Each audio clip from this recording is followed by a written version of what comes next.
Hai, Ashamar kafune akkam jirtu daawwattootaa fi kabajamtoota kaabbaa fi taaddaluu jirtu nagaa keessanii nuti jirra nagaa keenya.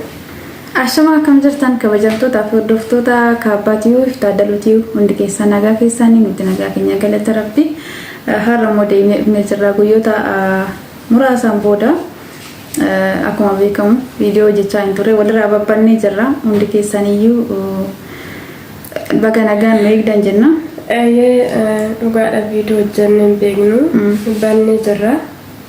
Kanaaf immoo nuuf kalchaa isin jenna akkuma argaa jirtanii haala qilleensa biyya keenyaattiinis wal qabatee lakkaas hojiin hojjetamu tokko waan tokko keessi namaa yoo gammachuu qabaate malee hojii tokko hojjechuu hin danda'anii.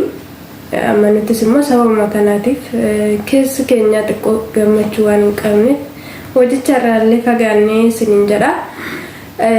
Kanatti aansee wanti haalli biyya keenya keessa jirtu kun baay'ee nama sodaachisa. Filis warri sagalee qabdanii uummata keenyaaf sagalee ta'a. Warri immoo qaamni isaanii ilaallatu akka isaanii uummata keenyaaf furmaata tokko fidanii uummanni dhumaa jira. Dhugaa miidiyaarra galuu na jibbisiisee anaan jechuudha. Miidiyaarra yoon galu bakka kanuma argaa baay'ee nama ulfaata. Hojiin hojjetamu yeroo hojii keenya illee deemnu nuti yaadni keenya illee achi nu ta'ee jira. Bormaatiin keenya maal ta'u jenna. Warri amma zim jedhee taa'u kun immoo osoo maatii isaarra akkana wanti kun qaqqabeete akka ittiin taa'a jedhee yaadunna. Warri dhageettii qabdan adara uummata keenyaaf furmaata akka ta'u sagalee ta'an jedha. Kabajamtoota keenya dhugaa dubbachuuf yoo ta'e wanti ta'aa jiru wanti ilaalaa jiru baay'ee nama gaddisiisa dhugaa dubbachuuf maaliif namni tokko odoo homaan beekanii ogaa kanatti lubbuun namaa kanatti akkuma baqa gizaamaa lubbuun namaa homaa namaas dinnichaan jirmatti fakkaata akkanumatti dhumaa jira namni nama mararaan jiru lubbuun namaa jechuudha yeroo kanatti kanaafiyyuu hundi keenyayyuu amma dandeenyu sagalee haa taanu ta'a wal cinaa haa dhaabbannu tokkummaa keenya cimsinee nageenya haa buusnu hundi keenyayyuu immoo iddoo jirrutti amantaa qabnuun biyya keenyaaf tsalootii haa goonu maaliif hundi keenya beetasaba qabna achii maatii qabna yoo isaan achii nagaa ta'an nuti asitti asgabboofne kan hojjechuu dandeenyu iddoo kamittiyyuu kan jiru jechuudha yoo isaan biyyi keenya nagaa ta'e hojjennee itti galuu dandeenya malee yoo isaan nagaa hin ta'in yoo biyyi keenya nagaa hin taane nuti illee asitti asgabboofne hojii hojjechuu hin dandeenyu. Kanaafiyyuu hundi keessanii jechuudha amma dandeechanii tokkummaadhaan tsalootii godhaa amma dandeechanii tsalootii godhaa amma dandeechanii immoo sagalee ta'aa uummata keenyaniif baati jechuudha. Akka dhaabbatuuf sagalee ta'uu qabna jechuudha hundi keenya. Kanaafiyyuu hundi keessaniyyuu amantii qabdanii tsalootii godhaa biyya keenyaniif jaalala haa labsinu tokkummaa haa labsinu hundi keenya jechuudha. Amantiif kutaa wal qoodoo odoo hin taane hundi keenya jaalalaaf tokkummaa labsine walii galteedhaan akka wanti kun dhaabbatu waan hojjechuu dandeenya qaamni ilaallatus immoo wanta kanammoo odoo tasgabbeessanii namatti tola jechuudha yaada qabate ture. Dhugaadhaan qaamni dhimmi kun ilaallatu nuti har'a antinti ni jennu jirunna qaamni dhimmi kun ilaallatu hin argu lakki waan kana hin argina jechuuf hin arganii hin beekan jechuuf hin beekanii bichaa maaliif namni akka kana haadha ofiitti mucaa daa'imatti akkatti bara kana abbaa ofiitti garaa jabaateef hin beeku garuu hundaafuu waan biyya keenya kanatti dhufe uummanni keenya tokkummaadhaan fuuldura dhaabbachuu qaban jedhaan akka koottenna kadhannaa gochuudhaan hundumti keenya akka amantaa keenyaatti balbala keenya cufnee adara kadhannaa nuuf godhaanii biyya keenyaaf kadhannaa godhaa isiniin jedha. Kadhannaatu nu barbaachisa yeroo kanatti wanta biraa waan jennu hin qabnu dhugaa dubbachuudhaafinna yeroo kana wanti biraan jiru biyya keenyaaf nagaa nu buusi jennee waaqayyotti bu'uu bichaadhaan nuyi ammasichi boonye miidiyaa gubbaarra sin argina kunoo fira meeqatti dhabne buloota meeqatti dhabne jirraanii waan kanattinna baay'ee tokko namatti ulfaataanii wanti biyya keenya keessa deemaa jiru ulfaataadha kanaafuu Filis warri immoo sagalee ta'uu dandeessan nuti amma miidiyaa guddaa qabanne yookiin immoo sagalee qabnaaf osoo hin taane viidiyoon nuti amma waraabnee gadhiisnu kun abbaa arguu hin beeknu akka tasaa ta'e namni tokko arguu danda'a kanaaf jennee amma dandeenyu amma mana keenyaatidha kuni Kanaafuu warri immoo dandeessan ufin tuffatinaati carraa argattanitti fayyadama uummata keessaniif sagalee ta'a abbaa isin ilaaluun beektan abbaa arguu hin beektan inna kanaafuu uummata keenyaaf sagalee haa ta'an hundumti keenya isiniin jedha waaqayyo biyya keenyaaf nagaa nuuf haa kennu uummata dhumaa jiruuf waaqayyo nu haa yaadatu. Dhugaadha yoo machees namni uma gochuu hin danda'u. Waaqa gaditti yaa'u namoota wal cinaa dhaabbatee jaalalaaf tokkummaa wal cinaa dhaabbatee waan jiru tasgabbeessaa garuu isarraan kan darbe immoo hunduu harka waaqayyoo jira jechuudha. Kanaafiyyuu isaa gaditti waaqa gaditti nuti isa amantii qabnu tsalootii hin goona isinis amantii qabdanii tsalootii godhaa hundi keessanii jechuudha.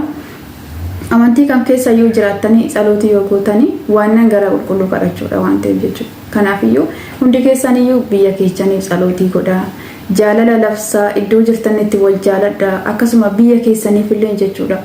Maaliif warri biyya warroonni amma ajjeesamaa jiranii namni kamii warroonni du'aa jiran kun warra uumaan beekne daa'ima uumaan beekne waan ta'eef qotee bulaatu gidduutti dhumaa jira. Reenfamma kanaa bakka tokko irratti baay'ee nama gaddisiisa. Namni tokko ofiisaa dhaabatee osoo ilaale mana tokko keessa haadhaaf abbaa obbolaatti dhaboo osoo hin taane mucaan daa'imti tokko osoo nama jalaa miidhamte isa daa'ima dhiisaati inni ga'ee sumti ga'ee dimeensaa ga'ee dhukkubsatee nu harkatti waa ta'eyyuu gaafa nu waa ta'een boonyee maraannee lafa nuuf qaxqaxa namni kan ammoo gaafa akkatti argan baay'ee ulfaata dhugaa dubbachuuf inna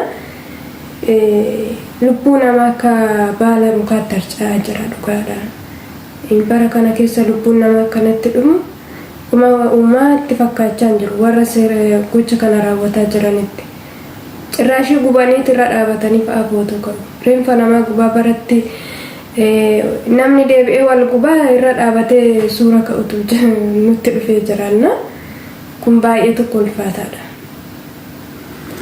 Maaltu biyya keenyatti dhufuuf akka deemu ani hin beeku bichaa waan dhufu hirmaata isaaniif haa fidu.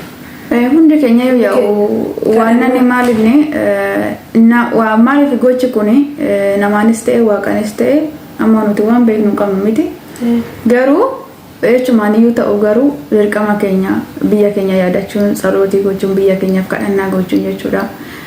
Maaliif amma nu asitti oma nutti fakkaatu garuu gaafa biyya galle baay'ee nama gaddisiisa dhugaa dubbachuu jirutti nageenya labsuu qabna. Social media kan irrattis baane waan manutti dhufe haasawaa odoo hin taane waan tokko haasawuu keenyaan duratti wanni kun nama miidhamu boru eecha gaajennee yaaduu qabna jechuudha. Dhugaa dubbachuuf yeroo tokko dhugaa gadi baanee dubbannu jechuudha. Waan tokko akka dubbachuu keenya malee eecha akka ga'u maalitti akka hiikamu hin beeknu tokkoon keenya jechuudha. Wanni sun garuu boodara rakkoo fidaani. Kanaafiyyuu akkasuma gadi baanee immoo oduu jaalala labsine jenne jaalala labsine jaalalaaf tokkummaa wannoo jenne waliigaltee qabaanne wanni kun dhaabbachuu danda'ani wanni kun akka dhaabbatu gochuu danda'a tasgabbaa'uu danda'a. Kanaafiyyuu hundi keenyayyuu waaqayyo waliigaltee nuuf haa kennu jaalala tokkummaa nuuf haa kennu maatii keenyas bakka jiranitti fayyaa nuuf haa godhani warroota du'an immoo nafsi isaanii haa maaru jenna. Ani dhugaa dubbachuuf baay'ee nama gaddisiisa ani baay'een gadde gama kiyyaanii. Unkaan adeemnama nama kana hundaa miti nama tokko giza argan baay'ee nama gaddisiisa. Dirqama fira namaa ta'uu qabu dirqama maatii ofii ta'uu qabu wanni kun jechuudha. Maaliif lammii keetii bakka Oromoos haa ta'u nama kamiis haa ta'u garuu lammii biyya keetii haa ta'u lammii biyya keetiiti waan ta'eef namni sun namummaa isaatiin ajjeefamuu hin qabu. Maaliif lubbuu nu baanu namni sun kan baatee deemu. Kanaafiyyuu hundi keenya waliif haa yaannu amma dandeenyuun gadi baanee sagalee haa taanu siniin jedha. Haasaa isinitti hin baay'isu nuti amma nutti dhaga'ame amma namummaa tokko amma nutti dhaga'ame gadi baanee dubbanni jechuudha. Miidiyaa kanarra laallee uummata akkas wallaggarraa eessa laalerraa eessarraa dhumaa jiran kana ilaalu maalitti galla nama jechisiisa baay'ee nama jechisiisa dhugaa dubbachuuf anoo maalitti hangala'aa nama jechisiisa. Kanaafuu obboloota koo hundumti keessan warri dandeetti qabdan adaraan jedhaan ammas irra deebi'ee sagalee waliif haa taanu tokkummaa keenya cimsinuun uummata keenya sagalee haa taanu sinin jedha. amma dandeechanii amma social media kamiyyuu haa ta'u garuu gadi baate waa sinitti dhaga'ame warri dandeetti qabu baqa miidhuma nama kamuu haa ta'u irratti maaliif uffachuu mitanii nama xiqqoonna ilaalaa jechuu sun ta'e abbaa arguun beeku dhugaa dubbachuu waan namatti dhaga'ame sanii baanii dubbachuu waan namatti dhaga'ame yoo baanii miidiyaan hundi waa'ee dhumaatii uummata kanaa dubbata yoo ta'e xiqqoo wanti jijjiiramu jiraachuu mala ta'a nuti kan nuti dandeenyu kanadha kanaafuu akka uummanni keenya dhumne uummata keenya sagalee ta'uudha qabna sinin jedha hundi keenyayyuu haasaa sinitti dheeressinu kanaafiyyuu nutti dhaga'ameetuma jennaanis dhufnes baay'ee nama gaddisiisa dhugaa dubbachuuf amma nam tokko karaa biyyaa galuuf hoo yaade maaltu itti mul'ata lammiin koo akkanatti dhumaa jiraan maal ittiin deemu kutachiisa dhugaa dubbachuu kanaafiyyuu immoo wanni kun akka dhaabbatu kan ta'e silaa duraan ta'e garuu karaa fuulduraatti namni duubatti odoo hin taane fuulduraatti deema waan ta'eef karaa fuulduraatiin keenyas immoo akka isaan tasgabbaanii nagaan jiraatan kadhannaa gochuuf qabna jechuudha hundi keessanii amma dandeechaniin hundi keessanii waan dhaggeeffattaniif guddaa galatoomaa warroonni mammatin wajjin jirtanis guddaa galatoomaa isiniin jenna warroonni chaanala keenya faara taatan kaabbatii beektaa daluutii sabskiraabii laayik sheer koomentii gochuun nu jajjabeessa bakka jirtanitti fayyaa ta'a nutis immoo yeroo dhiyootti bergit kana keessa ta'anii oduu kun argamu wanta nama gammachiisu hojjechuun ni ulfaata haa ta'u malee immoo inni walitti deebina viidiyoo biraatiin jechuudha kanaafiyyuu amma sanitti nagaa nu turaa isiniin jenna waaqayyo biyya keenya nagaa godhu tokkummaaf jaalala nuuf haa kennu isiniin jedha galatuma waaqayyo biyya keenya nagaa nuuf haa kennu biyya keenya nu haa yaadatu waaqayyo isiniin jedhaani fayyaa nu ta'a nagaa nu turaa galatuma galatuma